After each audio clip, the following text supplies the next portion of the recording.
social. A partir de este momento, están entrando en un paréntesis donde las palabras posibilidad, opciones y decisión toman significado. RCR presenta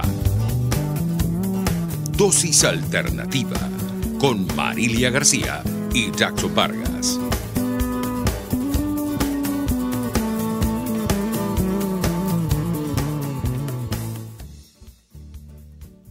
Amigos, ¿qué tal? Como siempre, un placer que nos acompañen aquí en nuestro espacio Dosis Alternativa. Les saludamos Jackson Vargas y Marilia García. Recuerden que pueden interactuar con nosotros y seguirnos a través de nuestras redes sociales en Twitter por @RCR750. También nos pueden sintonizar en vivo a través del Periscope por @RCR750, a través de nuestra página web rcr.tv, también en YouTube por Radio Caracas Radio. Y el que no nos pueda sintonizar a esta hora, no se preocupe, que también nos puede buscar a través de nuestro canal de YouTube. Allí podrán encontrar todos los videos de nuestra programación. Así es. Amigos, la parasitosis intestinal representa uno de los principales problemas de salud en el mundo, tanto en quienes manifiestan síntomas como en aquellos portadores que todavía no lo manifiestan. Esto se da mucho en el caso de los niños. Pero para hablar sobre este tema tenemos el gusto que nos acompañe nuevamente aquí en el estudio Clicelis Gómez, médico cirujano y gastroenterólogo. Bienvenida, Clicelis. Muchas gracias. Yo feliz, como siempre, de estar aquí en esta prestigiosa emisora y, por supuesto, en su valioso programa. Gracias nuevamente por la invitación. Gracias a ti por acompañarnos. Así es. Quisimos hablar de este tema, Maril y yo debatiendo cuál sería uno de los programas a realizar próximamente. Habíamos hablado del agua, la situación del agua contaminada, un poco por lo que está pasando en el país, las circunstancias que nos envuelven, que hay posibilidades que las personas estén usando este tipo de aguas contaminadas, ¿no? Pero también hay una consecuencia del consumo de esas aguas contaminadas, como es la aparición de parásitos en el organismo. Entonces, para entender este tema, que quizás es muy común, hablar de parásitos desde que somos pequeños, en nuestras casas se ha hablado siempre de ese tema, ¿no? Y lo hablamos con mucha propiedad, tratamos de hablarlo con mucha propiedad. Pero ¿hasta qué punto conocemos de verdad qué es este tema, lo delicado que es, si lo estamos manejando correctamente? Entonces, Clicelis, queremos comenzar porque nos defina qué es la parasitosis intestinal, qué son los parásitos, ¿por qué aparecen precisamente allí en esta zona de nuestro cuerpo? Ok, bueno, como siempre me gusta comenzar definiendo o explicando realmente el término, ¿no? Entonces, hablamos de parasitosis o parasitismo en líneas generales. O sea, es una relación que existe, sin duda, puede ocurrir entre dos especies, sean animales, pueden ser vegetales. Y bueno, esta relación se va a establecer, en este caso, con un parásito y un huésped, ¿no? El parásito es aquel que va a vivir a expensas del huésped que llamamos, o de la otra especie. Y pues, por supuesto, cuando hablamos del tema de parasitosis intestinal, entonces estamos involucrando o nos referimos a que este parásito se encuentra como huésped, mejor dicho, alojándose en el hospedador, ¿no? O en el huésped del tracto gastrointestinal. Eso es una parasitosis intestinal. Entonces, cuando los parásitos entran, o sí, prácticamente entran a lo que es el sistema digestivo y lo adoptan como su medio ambiente, como su medio de desarrollo, el sistema digestivo. Claro. Ahí en su hábitat. Exactamente. Claro, pero entonces ahí entramos, por ejemplo, en el caso del agua. Una de las vías, ¿cuáles son las vías principales por las que estos individuos, voy a decir los individuos, llegan a nuestro cuerpo? El agua sería una, ¿no? El agua, el vehículo principal para la contaminación o el modo de contagio es sin duda la contaminación del agua y de los alimentos. Bien, con presencia de heces. Fíjate que habíamos tocado este tema, el tema de las infecciones gastrointestinales, claro, de manera muy general. Sin embargo, en la parasitosis, pues, seguimos tocando este punto, es decir, el agua contaminada es el vehículo principal de contagio para las parasitosis intestinal, con presencia de heces, no hay otra forma de contagio, ¿ok? Y esto va, por supuesto, el tema del agua, el tema de los alimentos contaminados y la manipulación de los alimentos y las manos contaminadas con presencia de heces. Exacto, de eso no se salva ahí cualquier persona que utilice estos medios de vehículo para Exactamente. Y los síntomas, doctora, como bien lo decía Jackson en la introducción del programa, hay unos que lo tienen, otros que no, se refería a los niños, pero hay niños que también pueden tener síntomas por parasitosis. Entonces, ¿cuáles son esos síntomas que nos indican que hay parásitos? Claro, hay muchos factores que están involucrados en la manifestación clínica, ¿ok?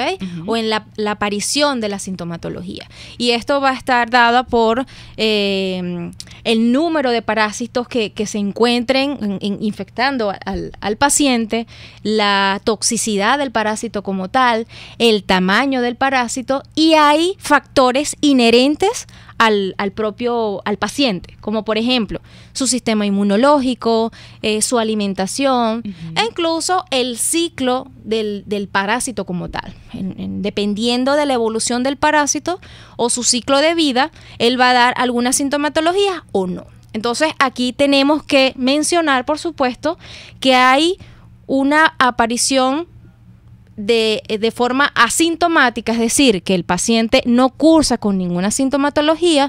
Tenemos pacientes que hacen síntomas leves, como por ejemplo síntomas de una dispepsia, que el término de dispepsia lo que me explica es que hay, por ejemplo, una indigestión, síntomas de llenura, síntomas muy, muy generales. ¿Okay? El apetito influye, no comen poco quizás los niños que tienen parásitos. Sí, hay una pérdida del apetito, ya te voy a comentar acerca de eso. Y finalmente, la clínica florida, como le digo yo, o aparatosa, que es esa que cursa con diarrea, con unas diarreas acuosas, puede cursar con fiebre, las evacuaciones con presencia o no de sangre, porque la presencia de sangre, que lo vamos a hablar probablemente más adelante, también denota unos tipos de parásitos en particular, ¿ok? Entonces, lo que me comentabas o lo que me preguntabas de los síntomas en los niños, no todo es diarrea, ¿no? Que eso es lo que queremos para que la mamá que está escuchando en casa diga, oye, pero es que él no tiene diarrea, probablemente no tiene un parásito porque la parasitosis obligatoriamente da diarrea, y no es así. Entonces, si ve la mamá que el niño hay una pérdida del apetito, hay una prominencia de lo que es la circunferencia abdominal, que muchas veces vemos a un niño con una barriguita prominente y ya la persona dice, oye, tiene parásito, ¿verdad? Sí, entonces sí, hay una asociación de eso, una distensión o como una inflamación. Sí, un hinchazón, por decirlo de forma coloquial, del abdomen, ¿sí? Pero eso le molesta, doctora. A los niños puede molestar. Bueno, puede cursar con dolor abdominal de forma muy leve. Por eso es que a veces pasa desapercibido por la madre, ¿no? Porque obviamente si el niño refiere un dolor abdominal de fuerte intensidad, busca maneras de buscar, de buscar ayuda. Pero cuando el niño no da ese síntoma tan típico, es donde viene el problema. Entonces, ves que el niño tiene un rendimiento escolar que no es el adecuado. Hay una pérdida de peso que no es la explicada tampoco, porque, bueno, ok, el niño ha comido, ha disminuido la ingesta, pero tampoco es algo tan evidente como para perder tanto peso, ¿ok? Pueden ocurrir el tema de las anemias en los niños, los adultos también, pero es más notorio en los niños. La anemia, falta de concentración en el colegio, el niño está como desanimado. Entonces no hay nada que la madre pueda justificarlo. Puede aparecer incluso, es pertinente decirlo, el bruxismo. Ah, ok. Que es que lo dicen mucho, que si los niños ruñen los dientes exactamente, de noche. Ese chasquido de los niños, y siempre la abuelita o el tío dice, eso es que tiene parásitos. Entonces, hay muchos estudios que realmente han hecho relaciones, han visto resultados que pueden concluirlo como positivos para el bruxismo y asociarlo a una parasitosis. Es que esos dichos populares tienen su sabiduría. Sí, pero te digo, en un 36%, por ejemplo. Pero hay que tomar, pero hay que escucharlo. Hay que escucharlo. Sí, o sea, 30-40% de los pacientes que tienen bruxismo se ha determinado que hay una parasitosis intestinal. O sea, que realmente hay algo de base, hay asociación, ¿no? allí con estas dos teorías que nos decían nuestros abuelitos. Exactamente. Bueno, Jackson, pero yo creo que con esta teoría de los abuelitos, hablando de la parasitosis intestinal. Nos vamos a quedar en este momento. Sí, hay muchas preguntas todavía. Vamos a tratar de que en los próximos 10 minutos que nos quedan, tratar de responderlas, porque creo que evidentemente uno como padre que está en el plano de nuestro oyente, que está ya escuchándonos, tiene muchas preguntas de cómo atender principalmente este tipo de circunstancias. Vamos a la pausa de esta hora y ya regresamos. Lesiones ocurren todos los días y en Global Therap te garantizamos tu pronta recuperación con tratamientos de rehabilitación personalizados de electroterapia, ultrasonido, láser, tracción lumbar y cervical, drenaje linfático y rehabilitación cardíaca. No te confundas, estamos en el Centro Comercial Multiplaza Paraíso, nivel empresarial 2, teléfono 0212-461-9370. Global Therap y despídete del dolor. Les habla Rafael del Rosario. Nuestra Constitución, en su artículo 57, establece que toda persona tiene derecho a expresar libremente sus pensamientos, ideas u opiniones, sin que ningún órgano del Estado pueda censurarlo. No te quedes callado. Haz valer tus derechos. Las tortas de esos cumpleaños y ocasiones especiales son de la Pastelería del Corso y la Pastelería Tartufo, de arequipe, de guanábana, marmoleada, las rellenas con crema y Nutella, la de trufas, casatina o la rosca de fresas con chocolate. ¡Uy, qué rico! Encárgalas aquí 0212-941-1971 o 239-5861. Del Corso y Tartufo, dos maravillosas pastelerías unidas por una misma tradición. Desde los sectores populares del país se escucha una clara señal. Es el radar de los barrios. Evelyn Martínez y la Red de Ciudadanos le invitan a identificar amenazas, ubicar soluciones y hacer seguimiento eficiente a las problemáticas de cada sector. Un espacio contra la polarización donde se construye de abajo hacia arriba y de adentro hacia afuera. El radar de los barrios, de lunes a viernes, a partir de las 10 de la mañana, solo por RCR 750 AM. Les estamos presentando Dosis Alternativa con Marilia García y Jackson Vargas, solo por RCR 750 AM y RCR.tv, la radio que se ve. Bien, amigos, ya estamos de regreso en Dosis Alternativa. Hoy estamos hablando sobre la parasitosis intestinal. Para ello nos acompaña acá en el estudio Crixelis Gómez. Ella es médico cirujano y gastroenterólogo. En la parte anterior, nos dio un breve resumen sobre lo que es esta enfermedad o esta condición, esta infección, sobre los parásitos que son unos huéspedes que están en nuestro organismo, sobre todo en la parte intestinal. También nos hablaba un poco sobre los síntomas, sobre todo en los niños, que les cuesta mucho decir lo que sienten y nosotros como padres reconocerlos, ¿no? Pero a mí me gustaría en esta parte saber cuáles son estos tipos de parásitos, porque haciendo la investigación creo que hay varios, sí. Pero cuáles serían los más comunes en el caso para los niños y los adultos y cómo detectarlos. Ok. Bueno, sin duda tenemos que hablar o clasificarlos en dos grandes grupos, médicamente hablando, que son los protozoarios o los protozoos y tenemos los helmintos, que son los conocidos también como gusanitos, ¿ok? Entonces, dentro de los protozoarios tenemos varios representantes. De ellos están los flagelados, por ejemplo, la Giardia lamblia, que se encuentra en el duodeno. Tenemos las amebas, conocidas ampliamente, las amebas, y su principal representante es la entamoeba histolítica, que es la amibiasis, ¿ok? El agente causal de la amibiasis. Tenemos otros que son los coccidios, que es el Cryptosporidium, por ejemplo, o algo muy particular del Cryptosporidium, es que es el causante de muchos brotes en los parques acuáticos, ¿ok? No solamente en el país, a nivel mundial, en Estados Unidos, en América Latina o en América en general. Siempre se han visto estos brotes asociados a el Cryptosporidium. Entonces, es importante acá hacer un break o un paréntesis porque el Cryptosporidium no muere con las aguas cloradas. Entonces, fíjate que por eso están presentes en muchas oportunidades en piscinas. En aguas estancadas. Exacto. Entonces, en la piscina, a pesar de que, claro, el que no cumpla, obviamente, con su tema, el tiempo de la cloración o el tema de las concentraciones, eso es un tema aparte. Pero lo que quiero es que sepan, pues, que asociarlos a este tipo de parásitos. Los brotes en parques acuáticos por el cristoporidio. Dentro de otros parásitos podemos mencionar el Blastocystis hominis, que es otro de los parásitos que vemos con frecuencia, o causantes de diarrea, sobre todo en adultos. Lo que me preguntabas, los más frecuentes, antes de hablar del otro grupo, los oxiuros, que es el Enterobius vermicularis, que forma parte de los helmintos, ya como tal, de estos gusanitos que te hablo. Ajá, doctora, pero ahí me perdí, creo que mis amigos también se perdieron, diga, ¿no? ¿qué pasó? Esos son los términos correctos, esos son los términos médicos, pero ese último parásito que nos está haciendo referencia, ¿en qué zonas, en qué circunstancias se pueden adquirir y cuáles son y qué tipo de consecuencias me puedes generar? Este se van a sentir muy identificado, muy familiarizado, porque el oxiuro, a pesar de que su nombre, como tú me lo dices, su nombre técnico científico es complicado, es el Enterobius vermicularis, nadie se acuerda de eso, el médico de broma. Entonces, su nombre artístico es el oxiuro.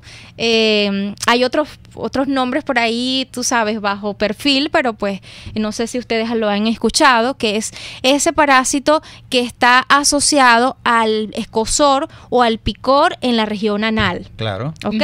Si lo han escuchado, mira, este niño tiene picor o tiene escozor, entonces debe tener parásito. Bueno, ese es el causante, el oxiuro. Ahí sí le quedó clarito a nuestros oyentes. Clarito, porque fíjate que el oxiuro, del que de hecho se responde la pregunta de lo más frecuente de los niños, que este es uno de los más frecuentes. Exacto. Y se asocia ¿a qué? Al tema de las guarderías, al tema de el niño que está jugando descalzo y tiene mucho contacto con tierra, ¿sí? Entonces, es ahí donde ocurre el riesgo de infectarse el niño, el que está en contacto con la tierrita. Y dicen que también, bueno, no sé si es mito, que comer mucha chuchería, el niño le puede dar este tipo de parásito. Mira, realmente es un mito, como lo dices. Pero comer tierra sí. Comer tierra sí, claro que sí. Precisamente porque ahí es donde están los helmintos, donde está el parásito y tú lo estás teniendo en contacto. Fíjate que por eso es tan propicia la limpieza de las uñas de los niños que están y que los ves desnuditos, que los ves sin cholitas. Entonces, ¿qué pasa? Este parásito en particular, el oxiuro, que es tan común, tan frecuente, viaja. O sea, tú te comes, por decirlo, ingieres el parásito, ¿sí? Y él pasa a tu intestino.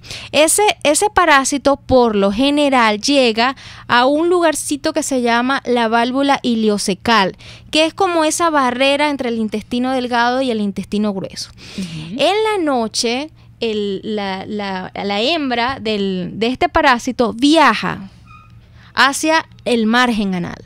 ¿Ok? Es por eso que entonces ahí es donde ponen los huevitos.